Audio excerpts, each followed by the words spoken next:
Geodezininkas. Dabartiniais lietuvių kalbos žodynas apibrėžia geodeziją kaip žemės matavimo mokslą, tiriantį žemės dydį ir jos paviršiaus visumos ir atskirų nedidelių jos dalių formas. Geodezija turi didelę praktinę reikšmę, sudarant planus ir geografinius žemėlapius, vykdant įvairius inžinerijos darbus. Žemės paviršių, ant jos esančius statinius ar po ją esančias komunikacijas, mūsų supančius daiktus galime apibrėžti erdvėje, nustatyti jų koordinates, kitų mums žinomų objektų atžvilgiu pavaizduoti juos žemėlapyje. Atspirties taškai nustatyti standarte, visi objektai žymimi valstybinėje koordinačių sistemoje. Žemės paviršiaus aukštis skaičiuojamas nuo Baltijos jūros paviršiaus lygio. Geodeziniai matavimai reikalingi, kai žemės sklypo dalis atidalijama ir prijungiama prie kitos sklypo. Keičiamos žemės sklypų ribos, atliekamas žemės sklypų padalijimas, žemės sklypas padalijamas į 2 ar daugiau sklypų, 2 ar daugiau žemės sklypų sujungiami į vieną žemės sklypą. Matuojant koordinuojami žemės sklype esantys statiniai ir įrenginiai, žemės naudmenų kontūrai, plane pažymimi objektai ir teritorijos, kuriems nustatytos specialiosios žemės ir miško naudojimo sąlygos, kiti žemės naudojimo apribojimai ir servitutai.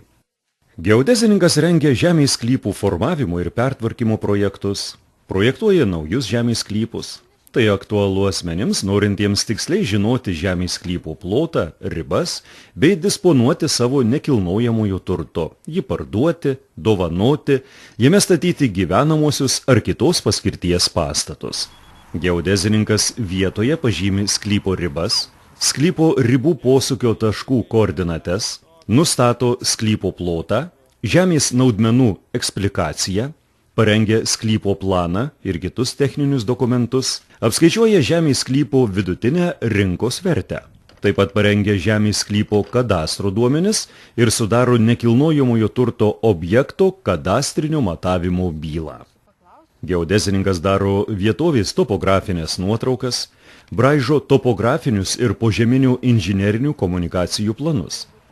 Matuoja ir plane pažymi nutiestus požeminius tinklus ir komunikacijas, nustato jų aukščius, altitudes, planinę padėtį, nurodo atstumus nuo charakteringų ir pastovių situacijos elementų. Požeminių tinklų ir komunikacijų matavimo duomenys įvedami į savivaldybių georeferencinių duomenų ar analogiškas duomenų bazes.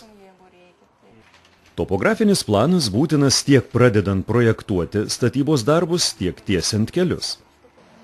Statybose geodezininkas matuoja ir pažymi tikslę pastato vietą, pastato požeminės dalies gylį paviršiaus atžvilgiu, pažymi pamato ir vėliau kiekvieno aukšto horizontalumą, kolonų ar pastato kampų vertikalumą, matuoja ir tikrina pastato ašis, kad pastato statytojai kiekviename aukšte išlaikytų pastato stačiakampę ar bet kurią kitą suprojektuotą formą. Žodžiu, mes galime sakyti pradininkai viso to, ką jūs matote dabar priešai save. Kai mes atėjome į šitą sklypą, čia buvo tik tai grynos pievos, žolės, gėlės ir daugiau nieko. Atvažiavom, nužymėjom viską, kas tik įmanoma, pradedant sklypo ribom, komunikacijom, elektros kabeliai, vandentikis, kanalizacija, lietaus kanalizacija ir taip toliau ir panašiai.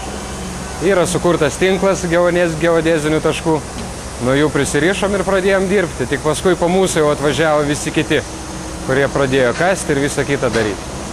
Turi būti tiksliai viskas milimetras į milimetrą, faktiškai galim klysti tik tai tiek, kiek mums leidžia klysti aparatūra, kuri, kaip sakant, irgi klaidas pasirodo daro milimetro ar 2, bet tai atitinka statybos normas. Žodžiu, ateinant į tokį darbą reikėtų žinoti, kad kiekvieną žingsnį, kiekvieno statybininko, nors ir nėra pareigybinėse instrukcijose, turi matyti lygiai taip pat kaip ir statybos vadovai. Ir pasiruošti atsakingam darbui, gal todėl mes prieš kameras ir nesišypsim, dabar atsistoja. Bet faktiškai tai rimtas labai darbas, nusišypsosit, kaip tas namas bus priimtas, priduotas ir kai žmonės šypsosis gavę tuos butus. Tiesiant kelius, Geodezininkas matuoja ir pažymi kelio pagrindą, šalčiui atsparų kelio sluoksnį, kelio dėvimosios dalies plotį, aukštį, nuolydžius, kelkraščius, hidroizoliacinius statinius, vandens nutekėjimo įrenginius. Geodezininkas tikrina, reguliuoja geodezinius, topografinius ir fotogrametrinius prietaisus, matavimo rezultatus apdoroja kompiuteriu. Geodezininkas naudojasi teodolitais, nivelyrais ir kitais geodeziniais prietaisais, o pastaruoju metu vis plačiau geodezininko praktikoje taikoma globalinė padėties nustatymo sistema. Būsimieji geodezijos studijų programos matavimo inžinerijos bakalaurai studijuoja topografiją, geodeziją, geodezinius prietaisus, kadastrinius matavimus, aukštąją ir kosminę geodeziją. Matavimo inžinerijos bakalauro kvalifikacinis laipsnis reikalingas norint dirbti įvairiose įmonėse, kurios užsiima sklypų matavimu, įvairių planų bei žemėlapių sudarimais, statybos organizacijose. Matavimo inžinerijos bakalauras turi gebėti atlikti kampų, linijų, aukščių matavimus, gebėti naudoti kampų, linijų, aukščių skirtumų nustatymo prietaisais, tai teodolitais, tolimačiais, nivelyrais. Gebėti panaudoti surinktą medžiagą žemėlapių, planų sudarimui, gebėti panaudoti sudarytus žemėlapius ir planus įvairiems uždaviniams spręsti. Gebėti žymėti pastatus bei statinius vietovę, tikrinti ar teisingai statoma, gebėti atlikti žemės sklypų kadastrinius matavimus, taip pat įtraukti juos į duomenų bazes. Matavimo inžinerijos bakalauro kvalifikaciją galima įgyti Vilniaus Gedimino technikos universitete. Geodezininkui būtinas juridinių dokumentų ir techninių reglamentų išmanymas. Svarbios ir tokios asmeninės savybės kaip tikslumas, kruopštumas, gera orientacija, atsakomybė, nuoseklus loginis mąstymas, mokėjimas bendrauti su užsakovais ir kolegomis. Spartus žemės rinkos formavimasis, statybų verslo vystimasis sąlygoja didelį kvalifikuotų specialistų geodezininkų poreikį.